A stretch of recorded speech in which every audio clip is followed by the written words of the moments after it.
Chinese technology, hitting some of America's most crucial military assets in the Middle East. সুপ্রিয় দর্শক মণ্ডলী, সালাম এবং শুভেচ্ছা নেবেন। একটা সময় আমেরিকা তাদের নতুন নতুন মরণাস্ত্রের পরীক্ষা নিরীক্ষা করত পাকিস্তান এবং আফগানিস্তানের গরিব মুসলমানদের হত্যা করার মাধ্যমে। সময়ের ব্যবধানে এখন চীন তাদের নতুন উদ্ভাবিত মরণাস্ত্রের পরীক্ষা চালাচ্ছে মধ্যপ্রাচ্যের আমেরিকার এয়ারবেজে। যদিও চীন এই সুযোগে ইরানকে কাজে লাগিয়েছে, এতে ইরানও লাভবান হয়েছে। একেই বলে ভাগ্যের নির্মম পরিহাস। সময় বদলায়, শক্তির পালাবদল হয়। এখন বিশ্বব্যাপী বন্ধুহীন হয়ে দিশেহারা ডোনাল্ড ট্রাম্প সকালে এক কথা বলে তো বিকেলে আরেক কথা বলে। মধ্যপ্রাচ্যের 8টি দেশে আমেরিকার 16টি এয়ারবেজের ধ্বংস হয়ে যাওয়া নিয়ে আমেরিকার গণমাধ্যম CNN সহ অনেকগুলো গণমাধ্যমে উঠে এসেছে তাদের ধ্বংসযজ্ঞের ভয়াবহ চিত্র। A once bustling American microcity in the desert, nearly empty and heavily damaged after a weeks-long barrage of Iranian missiles and drones. Iran মধ্যপ্রাচ্যের বিভিন্ন দেশে আমেরিকার সামরিক ঘাঁটিগুলোকে মারাত্মকভাবে ক্ষতিগ্রস্ত করেছে। মধ্যপ্রাচ্যে আমেরিকার অর্ধেকেরও বেশি সামরিক স্থাপনা ইরানের হামলায় প্রায় ধ্বংস হয়ে গেছে। প্রেসিডেন্ট ডোনাল্ড ট্রাম্প এখনো সামরিক অভিযান পুনরায় শুরুর হুমকি দিচ্ছে, আবার কখনো আলোচনার প্রতি আগ্রহর ইঙ্গিত দিয়েছেন। এতে বোঝা কঠিন হয়ে পড়েছে তিনি আসলে কি চান। এমন মিথ্যুক প্রেসিডেন্ট আমেরিকানরা আর কখনো দেখেনি। অন্যদিকে হরমুজ প্রণালীর উপর নিয়ন্ত্রণ প্রতিষ্ঠার মাধ্যমে ইরান, যুক্তরাষ্ট্র আর উপসাগরীয় বন্ধুদের এবং বিশ্ব অর্থনীতির উপর বিরাট প্রভাব পড়েছে। ইরান দেখিয়েছে তারা কার্যকরভাবে অসম যুদ্ধ চালাতে পারে এবং যুক্তরাষ্ট্র ইসরায়েলের সামরিক হামলার বড় ধরনের চাপও তারা সহ্য করতে পারে অনায়াসে। A CNN investigation found evidence of unprecedented destruction. We can reveal that strikes damaged at least 16 U.S. installations across 8 countries.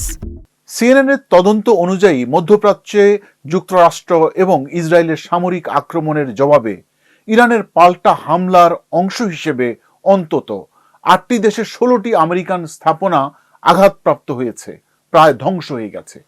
পরিস্থিতি সম্পর্কে অবগত এক মার্কিন সূত্র সিএনএনকে জানিয়েছে ক্ষয়ক্ষতির মাত্রা নজিরবিহীন। ইরানের প্রধান লক্ষ্যবস্তু ছিল বহু মিলিয়ন ডলারের আমেরিকান বিমান। সৌদি আরবের প্রিন্স সুলতান এয়ারবেজে থাকা একটি বোয়িং E-3 সেন্ট্রি বিমান ধ্বংস করা হয়েছে, যেটি মার্কিন সামরিক বাহিনীকে নজরদারি, কমান্ডো নিয়ন্ত্রণ এবং যোগাযোগের সহায়তা প্রদান করত। এই বিমানের মূল্য প্রায় $1.5 বিলিয়ন এবং এই ধরনের ব্যয়বহুল বিমান বর্তমানে আর আমেরিকায় উৎপাদিত হয় না। ইরানের হামলার অনন্য লক্ষ্যবস্তুগুলোর মধ্যে ছিল গুরুত্বপূর্ণ আমেরিকান যোগাযোগ ব্যবস্থা। কুয়েতের ক্যাম্প আরিফজানে স্যাটেলাইট ছবিতে দেখা গেছে স্যাটেলাইট ডিশ রক্ষার জন্য ব্যবহৃত রে ডোম কাঠামোর মধ্যে একটি ছাড়া সবগুলো ধ্বংস করে দেওয়া হয়েছে।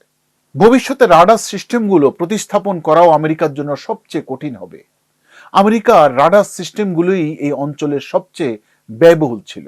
A U.S. source familiar with the situation told us that they'd never seen anything like this at American bases.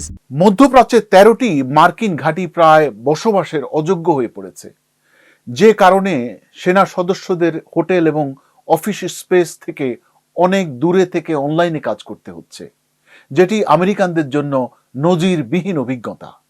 যুদ্ধের প্রথম 2 সপ্তাহে ইরানের হামলায় প্রায় $800 মিলিয়ন ক্ষতি হয়েছে বলে strategic and international strategy centre এবং বিবিসির বিশ্লেষণে বলা হয়েছে।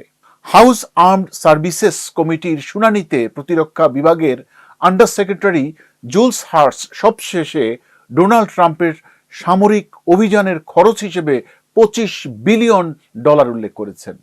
তবে এই খরচের মধ্যে ঘাঁটিগুলোকে ক্ষতি মেরামতের খরচ অন্তর্ভুক্ত করা হয়নি। এর মানে CNN জানিয়েছে ভবিষ্যতে ঘাঁটি মেরামত করতে আরো অনেক বেশি টাকা খরচ হবে। Iran's main targets? Multi-million-dollar aircraft, like this Boeing E-3 Sentry.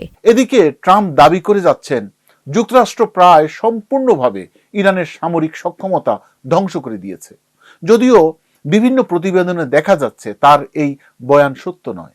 যুক্তরাষ্ট্র যুদ্ধ শুরুর পর থেকে ইরানে 11,000-এরও বেশি লক্ষ্যবস্তুতে হামলা চালিয়েছে বলে দাবি করছে, যার ফলে সামরিক ইউনিট, প্রতিরক্ষা শিল্প স্থাপনা এবং পারমাণবিক সুবিধাগুলো ব্যাপকভাবে ধ্বংসপ্রাপ্ত হয়েছে। কিন্তু ট্রাম্পের বক্তব্যের সাথে বাস্তবতা মেলে না। ইরান মধ্যপ্রাচ্য জুড়ে বিভিন্ন লক্ষ্যবস্তুতে হামলা চালিয়েছে, এখনো চালিয়ে যাচ্ছে, ভবিষ্যতেও চালিয়ে যাবে। উপসাগরীয় অঞ্চলে ইরানের আঘাত থেকে রক্ষা পাওয়া অবশিষ্ট কয়েকটি মার্কিন স্থাপনা প্রায় খালি হয়ে গেছে। ক্ষেপণাস্ত্র, আয়রন ড্রোন হামলার ভয়ে কর্মীরা হোটেলে বসে অফিস করছে। ইরানি হামলায় অন্তত 13 জন মার্কিন সেনা সদস্য নিহত হয়েছে, যদিও ঠিক সংখ্যা কখনোই জানা যাবে না। বিশ্লেষকদের মতে এর সংখ্যা আরো অনেক বেশি হবে, আর আহতের সংখ্যা তো হিসাবের বাহিরে। And crucially, radar systems. Highly sophisticated, expensive, difficult to replace, and critical to air defense. ইরানের কম দামি প্রযুক্তি এমনভাবে পাল্টা আঘাত করার সুযোগ করে দিয়েছে, যা যুক্তরাষ্ট্রকে তথাকথিত সন্ত্রাস বিরোধী যুদ্ধের বিরুদ্ধে একসময় কল্পনাও করা যেত না।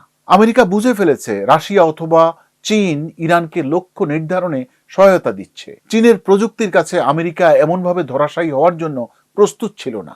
এই যুদ্ধে মার্কিন ক্ষয়ক্ষতির পূর্ণ হিসাব পাওয়া কঠিন। যুক্তরাষ্ট্র সাধারণত যুদ্ধক্ষেত্রে ক্ষয়ক্ষতি নিশ্চিত করে না। স্যাটেলাইট ছবির কিছু সরবরাহকারী প্রতিষ্ঠান যেমন গুগল তাদের সেবা আমেরিকান ক্ষয়ক্ষতির প্রদর্শনের ক্ষেত্রে সীমিত করে রেখেছে। তাই তাদের অর্থাৎ আমেরিকার ক্ষয়ক্ষতি নিরূপণ করা আরো কঠিন হয়ে পড়েছে। কারণ আমেরিকা সব সময় মার খেয়ে মার গোপন করে। যেমন যুক্তরাষ্ট্রের একটি E-3 উড়োজাহাজ 27 মার্চ সৌদি আরবে ধ্বংস করা হয়েছে। এটি যুক্তরাষ্ট্রের বিমান বাহিনীর কাছে থাকা মাত্র 16টি বিমানের মধ্যে। আবার আরেকটি বিমান মাঝ আকাশে ধ্বংসপ্রাপ্ত হয়ে ভেঙে পড়েছে, যাতে 6 জন আমেরিকান ক্রু নিহত হয়েছে। আবার আরেকটি ভুলের কারণে কুয়েতি বাহিনী 3টি F-15 যুদ্ধবিমান ভূপাতিত করে ফেলেছে। চোখে দেখা না গেলেও কিন্তু গুরুত্বপূর্ণ ক্ষতির মধ্যে আছে প্রায় 10টি radar system. In this base alone, Iran destroyed all but one of the radomes less than a month into the war. যুক্তরাষ্ট্রের হারানো এই সরঞ্জাম প্রতিস্থাপনের শত শত মিলিয়ন এমনকি বিলিয়ন ডলার এবং বহু বছর সময় লাগবে। ওয়াশিংটনের think tank house institute Tim ওয়ালটনের মতে মার্কিন বাহিনীকে বুঝতে হবে, ইরান যুদ্ধেই বোঝা গেল আমেরিকানদের জন্য কোথাও আর নিরাপদ কোনো আশ্রয় নেই। ইরানের প্রতি চীনের সমর্থন আর চীনের প্রযুক্তি নিয়ে আমেরিকাকে নতুন করে ভাবতে হবে। আর সব থেকে বেশি ক্ষতি হয়েছে বিশ্বব্যাপী আমেরিকানদের ভাবমূর্তি।